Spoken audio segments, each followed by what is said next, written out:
¿Puede grabar también para que queden dos? Estaría bien. Ok, muy bien. Bueno, voy a compartir mi pantalla.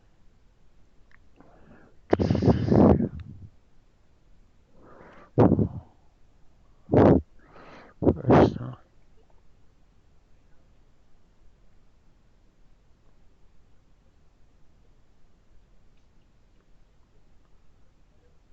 Me dicen cuando puedan ver la pantalla, por favor. Ya. Ok, déjenme, voy a cambiarla.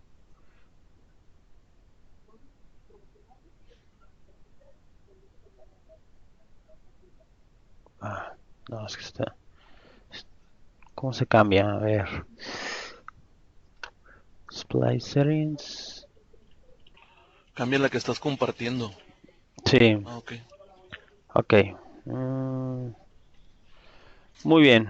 Bueno, eh, pues este curso o taller que preparé para ustedes, pues tiene la finalidad de conocer un poquito más sobre la herramienta de Git.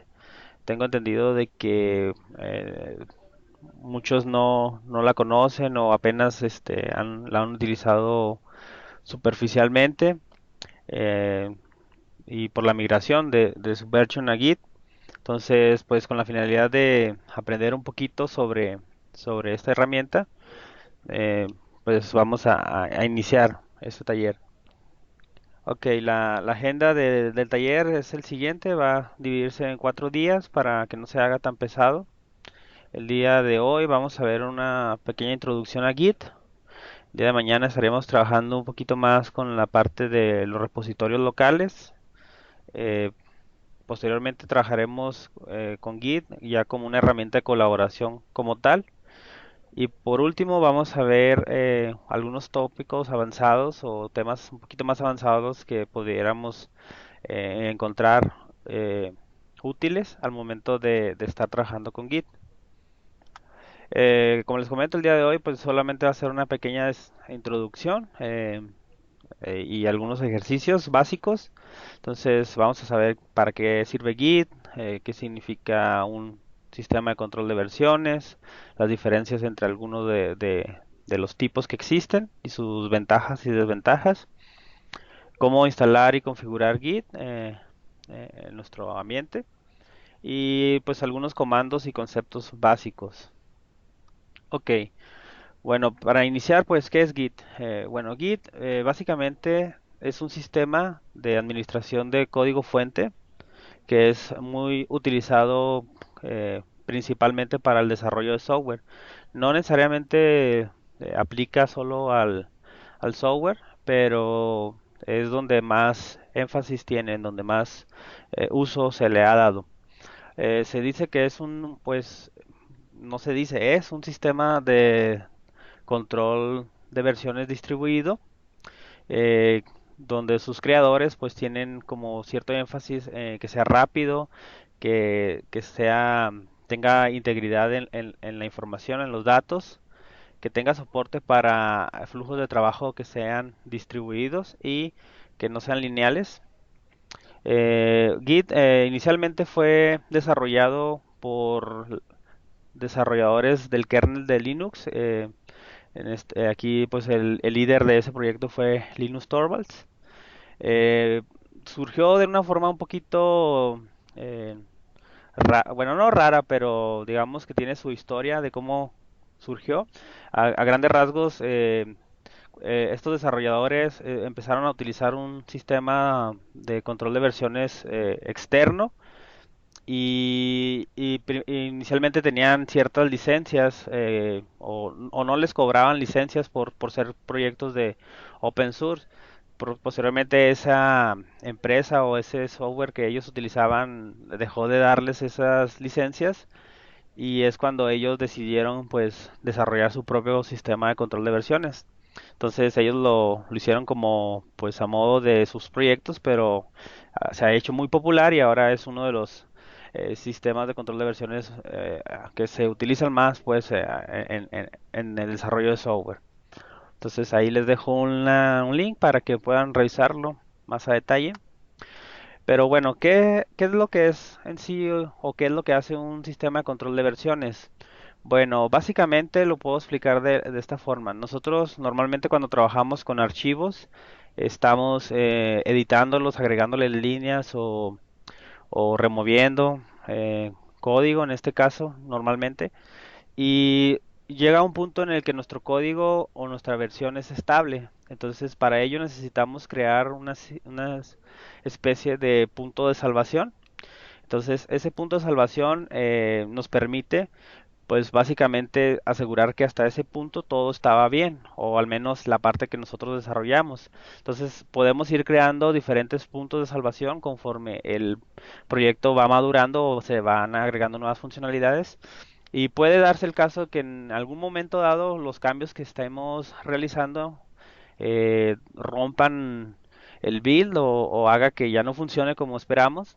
Entonces, en vez de generar un punto de restauración, pues nos podemos retroceder si es necesario al que hayamos tenido anteriormente. Entonces, es una forma de evitar introducir errores que normalmente ocurren cuando no tenemos un control de qué cambios se han hecho. Entonces, de una forma, una premisa del cualquier sistema de control de versiones o más que nada una buena práctica es que los cambios sean pequeños para poder irnos a una versión o que los cambios que hagamos no sean muy grandes pues para tampoco revertir todo un desarrollo, ¿no? Entonces es preferible trabajar sobre pequeños cambios pero que estén probados a trabajar sobre grandes conjuntos de cambios. Entonces, independientemente del sistema de control de versiones que utilicemos, esa es como una de las buenas prácticas. Les comentaba que existen diferentes formas de sistemas de control de versiones o están categorizados en varias formas. Uno de ellos es el sistema de control de versiones centralizado. Básicamente lo que tenemos aquí es un repositorio o un proyecto que es todos los archivos que componen mi proyecto alojados en un servidor. Este servidor permite a los desarrolladores en sus máquinas de trabajo obtener una copia local o una copia de trabajo y pues todos los cambios que nosotros queremos impactar en ese repositorio, hacemos una operación que se llama commit. Eh, Cuando nosotros queremos obtener los cambios de otros desarrolladores, utilizamos lo que es el update. Aquí pues es muy simple, simplemente si queremos actualizar el repositorio remoto, damos un commit. Si queremos actualizar nuestro copia local, pues hacemos un update. Aquí la desventaja que tiene esta manera de controlar las versiones es que si por alguna razón nuestro servidor se cae o perdemos acceso a él, perdemos también la parte de controlar la versión. Es decir, si queremos hacer esos cambios pequeños que les comento, pues tendríamos que tener la conexión al servidor. Entonces, eso limita mucho la posibilidad de que tú tienes que trabajar independientemente si el servidor está o no, porque tú quieres trabajar en tu copia local. Entonces, esto pues te puede llegar a causar ciertos problemas de continuidad con tu trabajo si dependes pues de ese servidor remoto.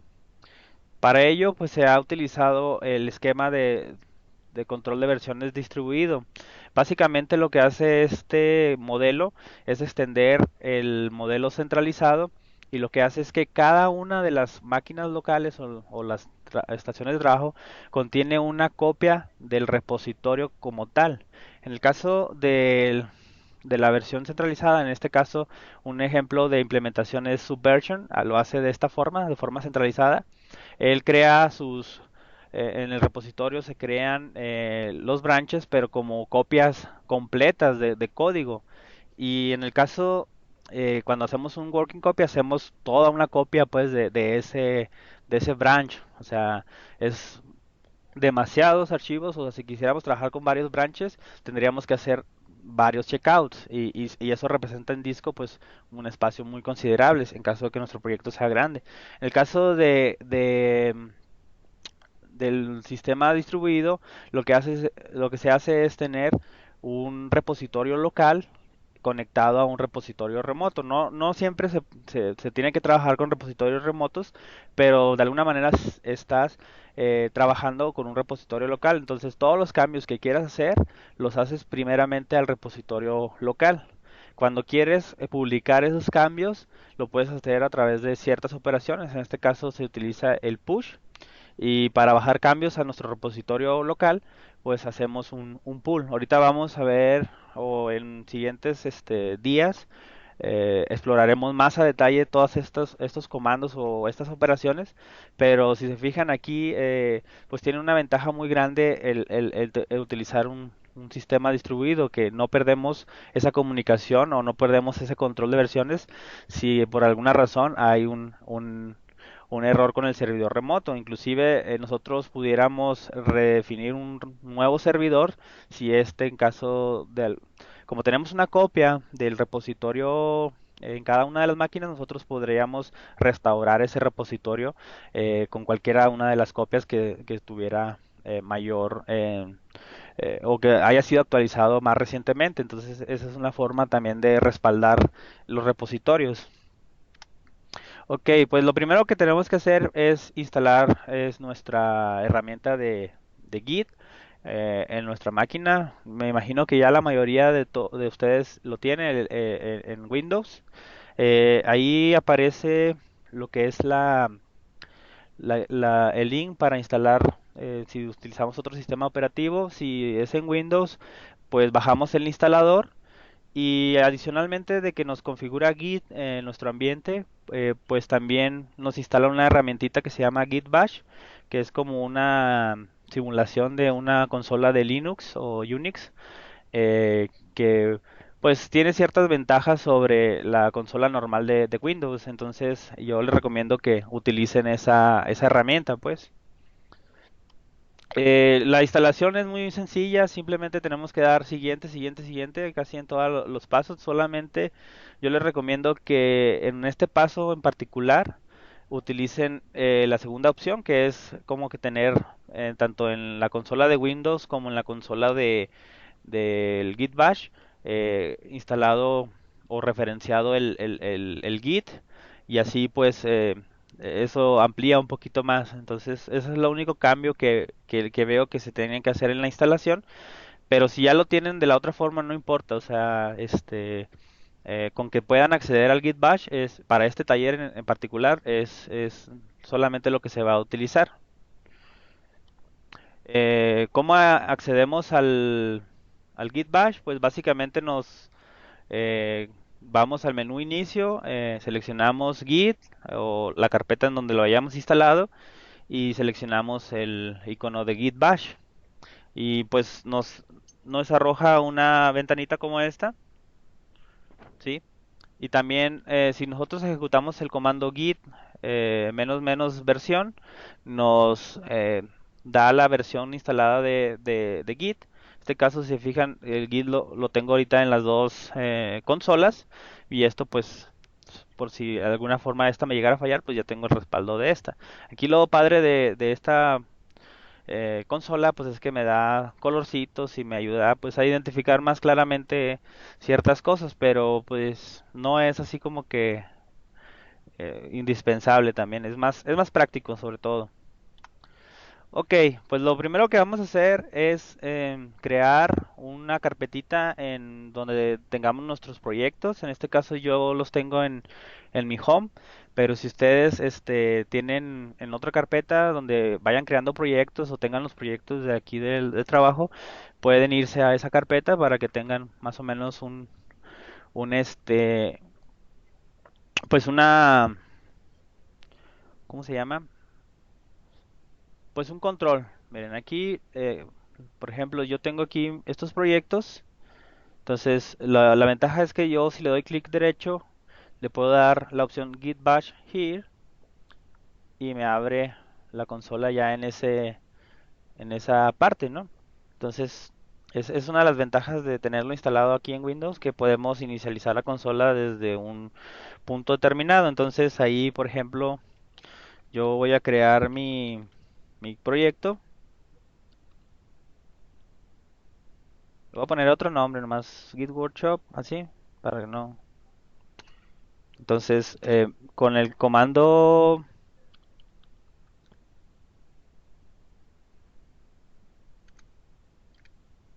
ok, ahí ya me metí a mi proyecto, pero si se fijan, pues todavía no hay nada, ¿no? Si yo le doy un ls-la, pues no tiene nada ese archivo o ese directorio, pues.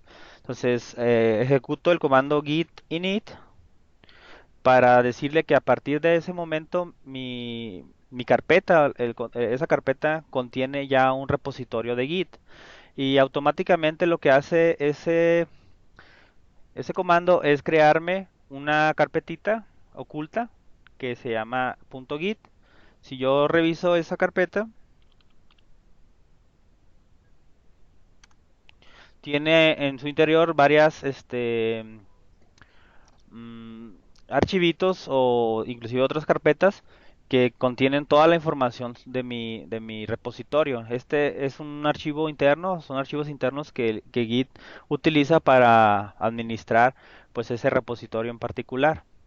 Entonces con eso ya nosotros inicializamos un repositorio local, vacío en este caso, y y si se fijan de manera predeterminada o por default, me aparece esto de aquí, que significa que ahorita estoy en el branch master. Posteriormente vamos a ver qué significa un branch y para qué sirven, pero es bueno saber que de default ya tenemos un repositorio con un branch que se llama master, ¿sí? Entonces, ok, vamos a configurar nuestro ambiente o nuestro repositorio. En este caso, si nosotros queremos ver las configuraciones, existen dos niveles. Por proyecto, en este caso por repositorio. Proyecto, repositorio, en este caso tienen como que la misma eh, connotación, en este caso. Y de manera global, es decir, para todos los proyectos que nosotros o repositorios que nosotros creemos, podemos aplicar configuraciones globales. Para poder ver las configuraciones que tenemos, utilizamos este comando, el git config, y luego si le ponemos la opción menos global, estaremos listando las configuraciones de manera global. Si nosotros le quitamos la parte de global,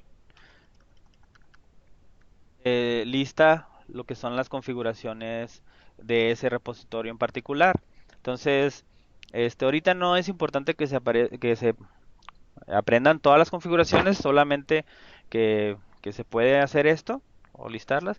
Y las únicas dos configuraciones que nos interesan son las del usuario. En este caso, si ustedes ya tienen configurado su usuario con su nombre y el correo de aquí, pues pueden omitir este paso. Pero básicamente con lo que hacemos con ese comando es decirle que cada vez que se vaya a hacer un cambio, un commit o alguna operación, esa es la información que va a utilizar para identificar el autor pues de esa operación. No representa en sí la información sobre la autenticación de Git con respecto a repositorios remotos. Solamente es como para identificar el autor. Entonces puede ser cualquier dato que nosotros queramos, inclusive un correo no válido. No creo que lo valide, pues ahí esa parte, pero pues de preferencia que esté bien configurado esta parte, ¿no?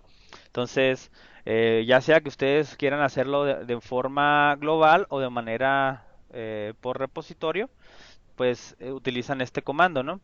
En mi caso yo ya lo tengo configurado, pero si lo vuelvo a correr, pues no pasa nada, simplemente sobrescribe esa configuración y si se fijan aquí yo ya la tengo, ¿sí? Ahí está esa configuración, yo ya la tengo con esos datos y cada vez que yo haga un commit, pues esto es lo que va a utilizar como datos, pues. ¿Ok? Bueno, hasta aquí alguna duda?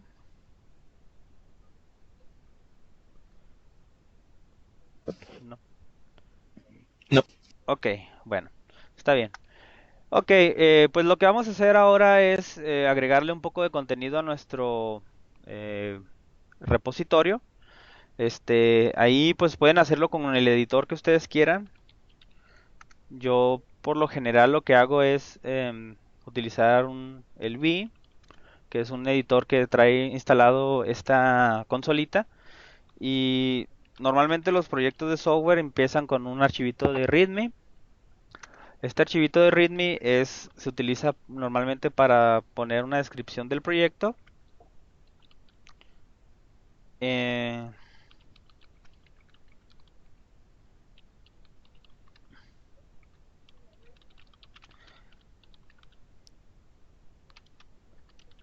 y ya, ¿no? Es simplemente como lo que espero yo. Ahí puedo encontrar pues información importante sobre el proyecto, cómo instalarlo, cómo configurarlo, etcétera, ¿no? Entonces, eh, pues ahí simplemente lo voy a agregar de esa forma, no más para que se cree.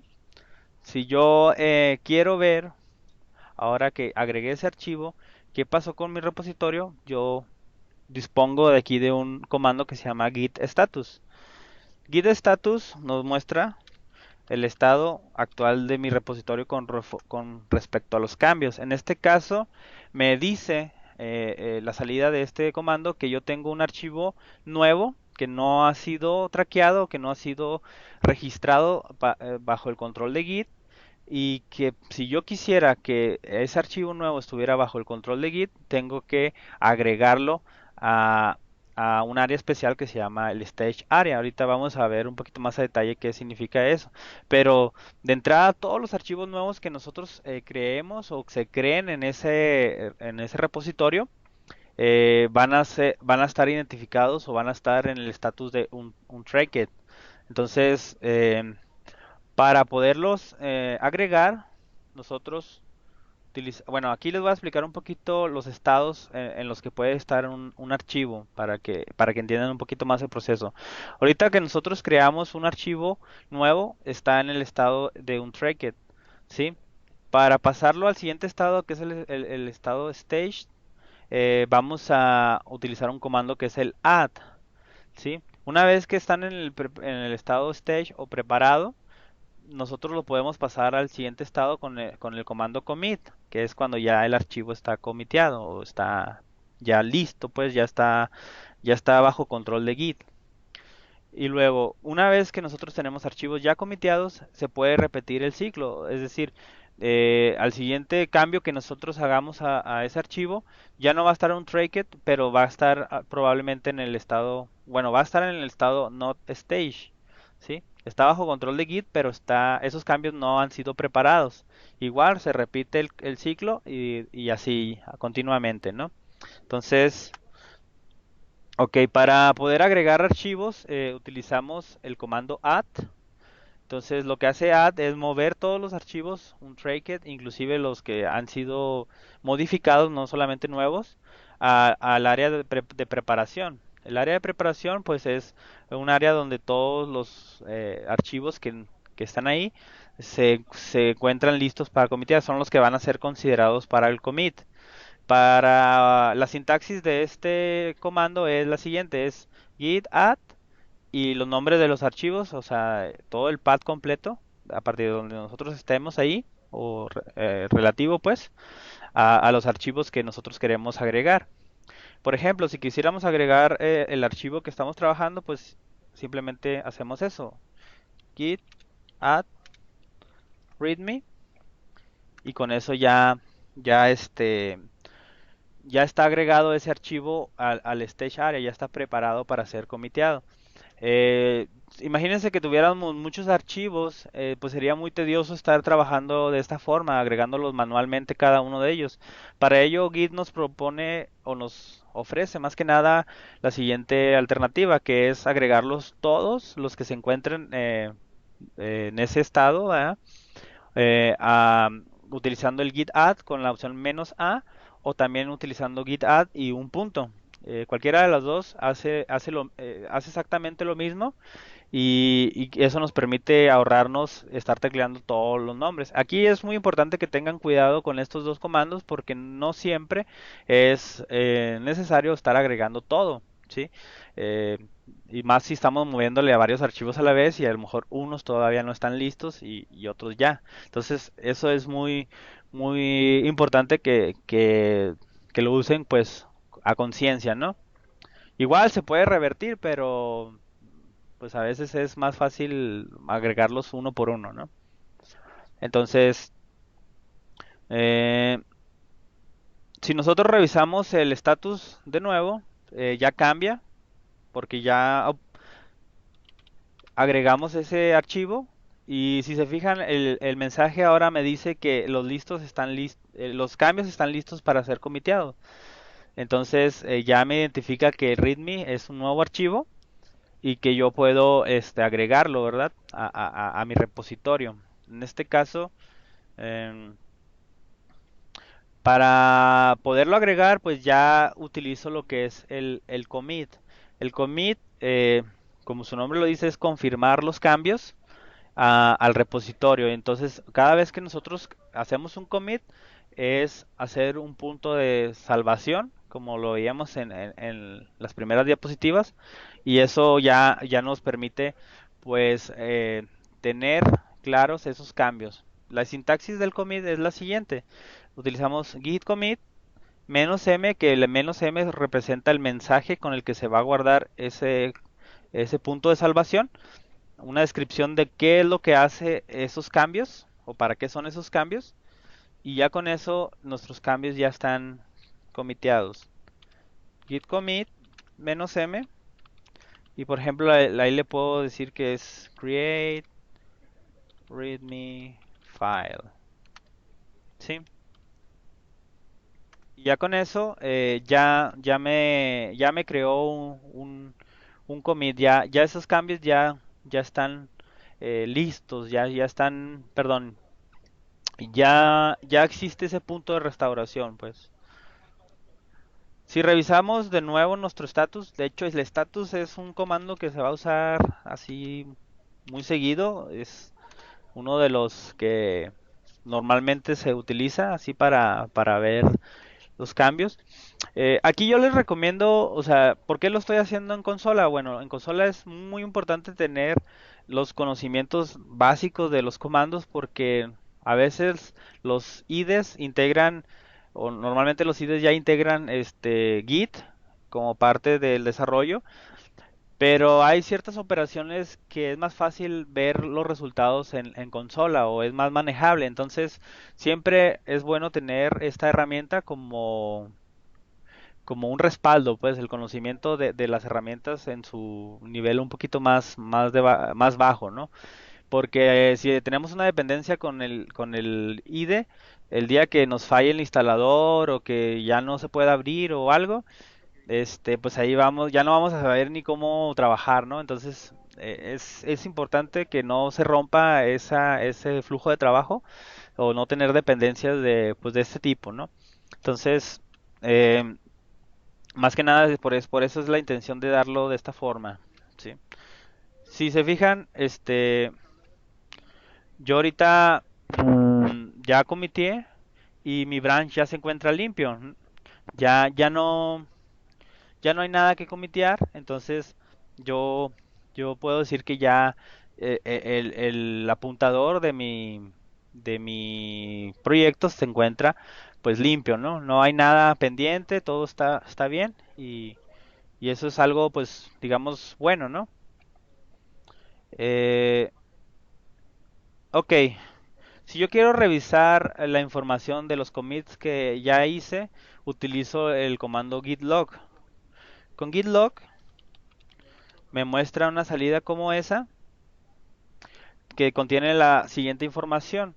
El primer dato que viene así ahorita en amarillo es el identificador del commit. El identificador del commit es conocido con el nombre de código uno y es un hexadecimal de no sé cuántos caracteres que genera automáticamente el Git y cada commit depende de, o se le genera este código, ¿no?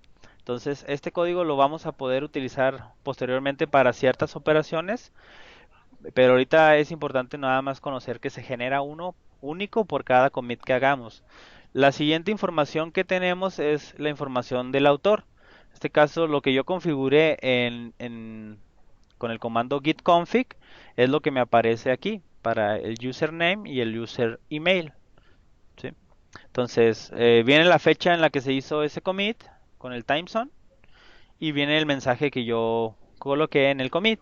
Entonces, para eso es importante que nosotros coloquemos un mensaje muy descriptivo, tampoco muy extenso, pero al menos que sea claro qué cambios se hicieron. Entonces, si ustedes le ponen create a file, pues es muy ambiguo, ¿no? Hay que poner de perdido el nombre del archivo o qué es lo que se pretendía o qué incluye esos cambios, ¿no?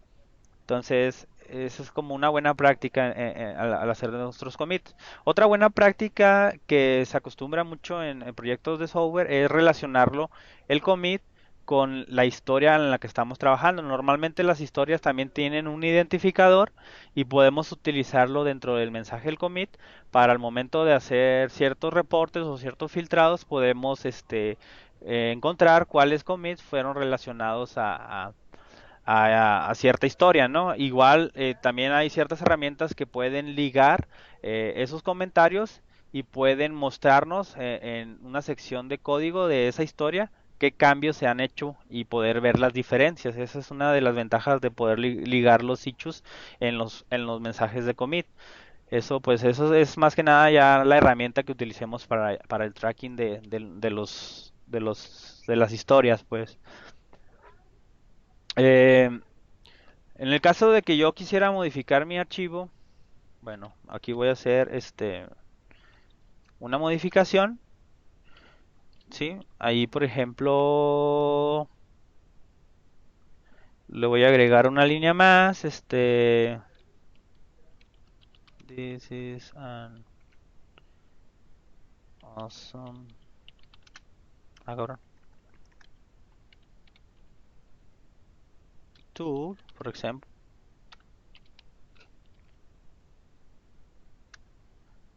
Ok, si yo checo el status, pues ya me dice que mi archivo ha sido modificado. Ya no me aparece como un tracket porque ya Git lo tiene bajo control, pero los cambios que hice sobre él todavía no han sido confirmados. Entonces, este, ese es el otro estado que les mencionaba, que un archivo puede estar un tracket o puede estar modificado o no preparado, pues en este caso. Si nosotros queremos revisar los cambios que hemos hecho en ese archivo o qué ha cambiado desde el último commit, si hay cambios en este caso, utilizamos el git diff. Git diff lo que nos muestra es precisamente eh, una relación de la versión anterior de mi archivo con respecto a los cambios recientes que aún no tengo, aún no he agregado, aún no he preparado. En este caso, si se fijan, yo aquí me dice que eliminé esta línea, pero realmente lo que hice fue agregarle un punto. Aquí los signos de menos pues son como que lo que cambió o lo que se quitó. Y aquí pues esa misma línea la agregué con un punto, agregué una línea vacía y agregué una línea con texto. Entonces, ese es más o menos como se interpretaría esta salida, ¿sí? Igual nosotros, existen formas de configurar qué herramienta de diferencias podemos utilizar cuando lancemos el git diff. Existen otras herramientas como el meld, como el kdiff, como el winmerge, todos esos tipos que ya son más visuales y se pueden configurar aquí, pero ahorita para efectos del curso o del taller vamos a utilizar nada más las que nos provee la herramienta del Git Bash y ya cada uno a su gusto las puede configurar, les puedo comentar o compartir fuera del proyecto, del taller, perdón, cómo hacerlo, ¿no? O explorar esa opción. Entonces, Pero de entrada, pues a mí me gusta así como que lo más básico, no depender de cosas externas. Pues ya ahí, yo voy a hacer un nuevo commit, en este caso, "-m", y luego le puedo poner,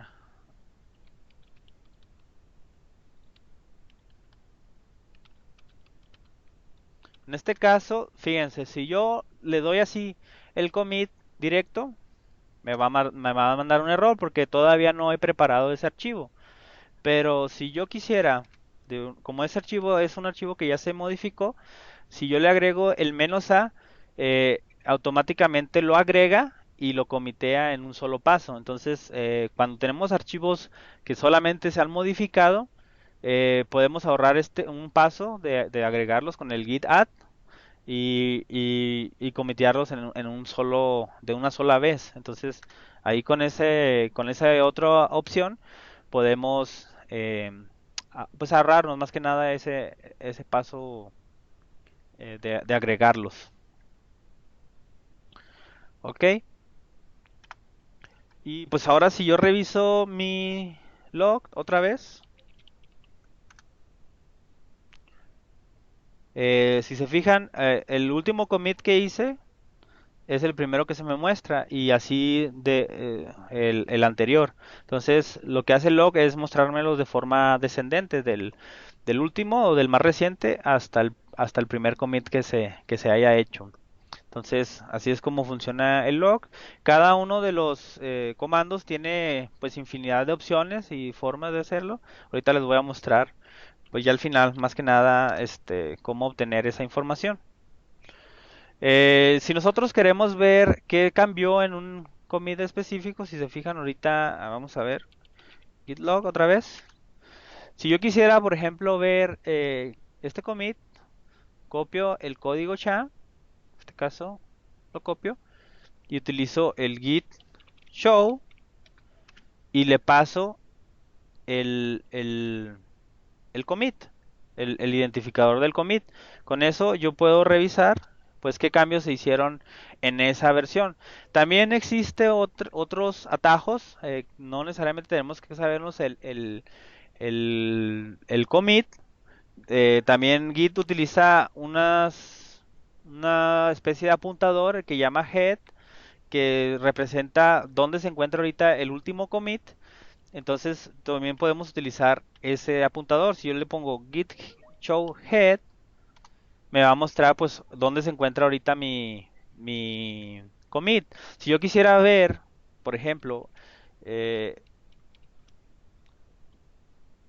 si yo pongo algo como esto, lo que dice es, muéstrame el, un commit antes del head. O sea, tienes head, uno que esté antes de head. Entonces ahí, si se fijan, me muestra el primer commit que yo hice, porque es head estaba ahorita en el commit donde yo agregué la línea del Awesome Tool y el último, el commit previo, un commit previo a ese fue cuando yo creé el archivo. Si yo le pongo, por ejemplo, 2, pues no hay, ¿no? Porque nada más tengo dos commits. Entonces no hay uno anterior o no hay dos anteriores a ese commit que está en head. Entonces también es una forma de poder decirle, oye, yo quiero de los últimos 5 commits que he hecho del head a este. Ah, ok, muéstramelos. Entonces con esa opción podemos hacerlo. Ok, algunas veces nosotros necesitamos ignorar ciertos archivos. ¿Y por qué? Porque esos archivos se generan de forma automática, ya sea por el compilador o por algún otro proceso que tengamos. En este caso, por ejemplo, si estamos en un proyecto de Java, cuando se compilan las clases se generan archivos .class y no es como que pues como que muy necesario tenerlos, ¿no? Aquí para ahorrar un poquito porque ya veo que el tiempo está un poquito sobre nosotros, voy a eh, copiar nada más la el ejemplo que tengo.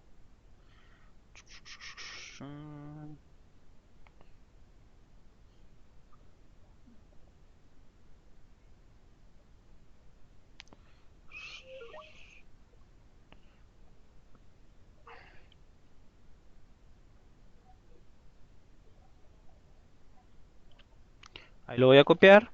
Este, git status. Si se fijan ahí, tengo ese archivito que simplemente es ese texto o esa clase. Si yo lo compilo,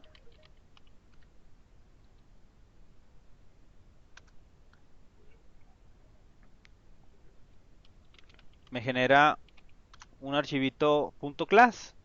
De hecho, si lo corro, pues ya jala, ¿no? Es esa clase. Entonces, aquí pues obviamente que no se hace de esa forma, ¿no? Se utiliza un IDE y ya nos compila y nos genera en un source o en un target, pero nada más para ejemplificar que sí se generan archivos binarios, ¿no? Entonces, yo no quiero que esos archivos cada vez que se generen, pues me los esté agregando. Entonces, para ello, yo necesito crear, bueno, aquí ya lo que les acabo de mostrar es eso mismo. Necesito crear un archivito que se llama git ignore. El git ignore lo que hace es un archivo especial que utiliza Git para ignorar archivos directorios específicos dentro de mi repositorio para que no sean considerados como parte o que no les haga track a esos archivos. Entonces lo editamos, creamos un archivo así con ese nombre y en este caso yo le puedo poner hello world.class directamente y solamente me estaría ignorando ese archivo en particular. Si yo quisiera que me ignorara todos los archivos Java o class, pues le pongo un asterisco punto class y con eso ya eh, pues me reconoce que todo lo que yo que termine con ese extensión pues va a ser ignorado, pues. Entonces, si yo le hago un git status, pues ya no me aparece el hello world.class, ya me aparece nada más hello world.java y me dice que pues que ya tengo un archivo que se llama git ignore porque ese es el que tengo que eh, eh, pues el que acabo de crear. Entonces, ahí sí me conviene agregar los dos archivos con el git add punto, ¿sí? Checo el status de nuevo. Si se fijan, ya están listos para comitearlos. Entonces, commit "-m add a Java class", algo así. Entonces, pues esa es básicamente la forma de ignorar archivos. Nosotros podemos crear, por cada línea que nosotros pongamos aquí va a ser una nueva expresión que va a tomar en cuenta para ser ignorados. Ok, esto es lo mismo que ya vimos. Y bueno, ya casi por último, este, los que le comentaba, Git, pues cada comando de Git tiene infinidad de opciones y formas de utilizarse.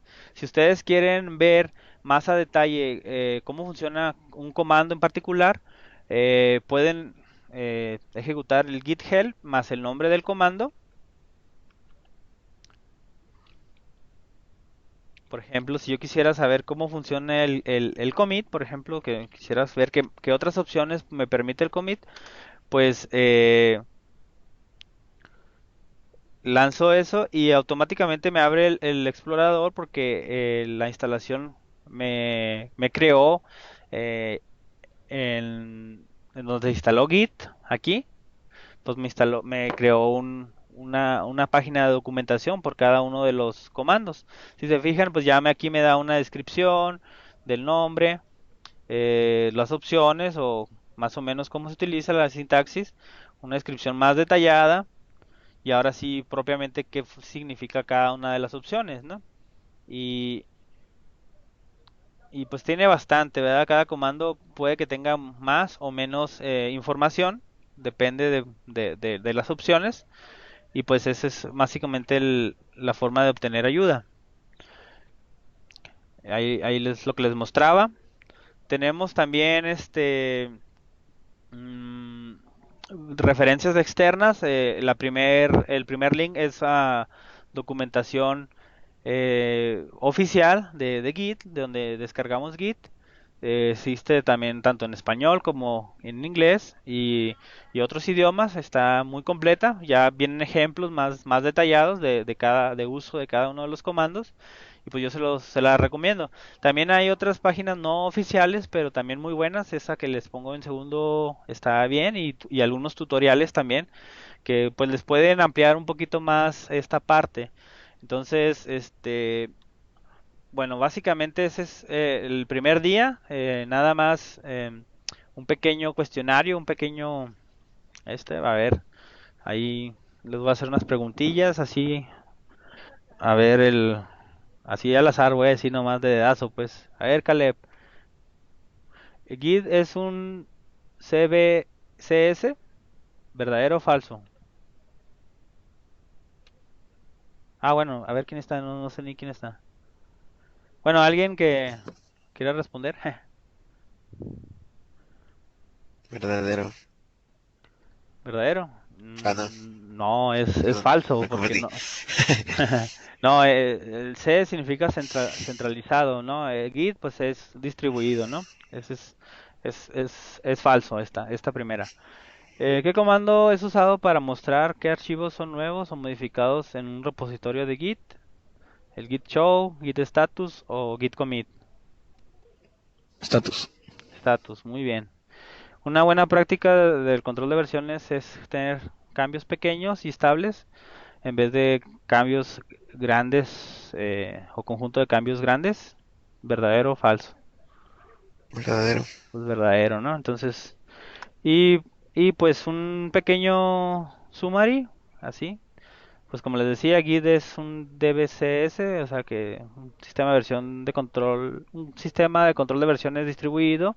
Lo podemos instalar en Windows, Linux o Mac. En un repositorio pues es donde colocamos nuestro código fuente y está bajo control de Git. Existen dos tipos de repositorios, en este caso el local, que es el que trabajamos, y el remoto.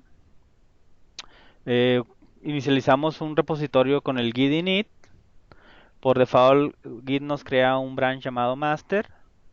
Eh, lo que mencionamos del Git status, que es para checar el estado actual. Los archivos se pueden encontrar en un tracked, not staged y committed, en esos status. Para agregar archivos lo hacemos a través del git add a nuestra stage area. Los archivos se comitean utilizando git commit con un mensaje descriptivo. Podemos checar el log de los commits utilizando el git log. Podemos ver un determinado commit o qué es lo que se hizo con el git show y acompañado del código SHA-1. Y pues lo que mencionaba al final de que podemos encontrar más documentación sobre los comandos de diferentes fuentes. Pues eso es básicamente el día de hoy. Gracias ahí. Voy a agregar también si ustedes encontraron errores en esta presentación o en algo que haya dicho, pues se aceptan esa retroalimentación para pues tenerlo más que nada corregido. Y pues no sé si tengan alguna duda o pregunta hasta este punto. El día de mañana, pues como les comento, ya vamos a ver otros temas ya un poquito más interesantes. Ahorita nada más es como la introducción, lo básico, y ya mañana creo que se va a poner ya más interesante este asunto.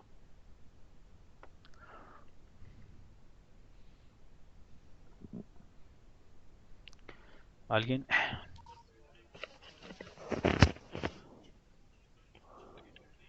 No, todo bien conmigo. Muchas gracias, venga. Ok, pues gracias por darse el tiempo y pues nos vemos el día de mañana. Sale, gracias, Gracias. venga. Gracias. Vale. Por ahí les mandé un link también de es una página que tiene pues igual como un tutorial y tips sobre Git, agregando a lo que ya compartiste. Ok, la voy a agregar también ahí en la documentación para tenerlo también como otro recurso. Gracias, Fernando. Era Julio. Ah, perdón, Julio, es que estaba Sí, era viendo Julio. acá. Sí, es- No, también gracias, Fernando. Ah, de nada, pues. Salió pues, perdón. Hasta Sale, hasta luego. luego. Sale, nos vemos. Nos vemos.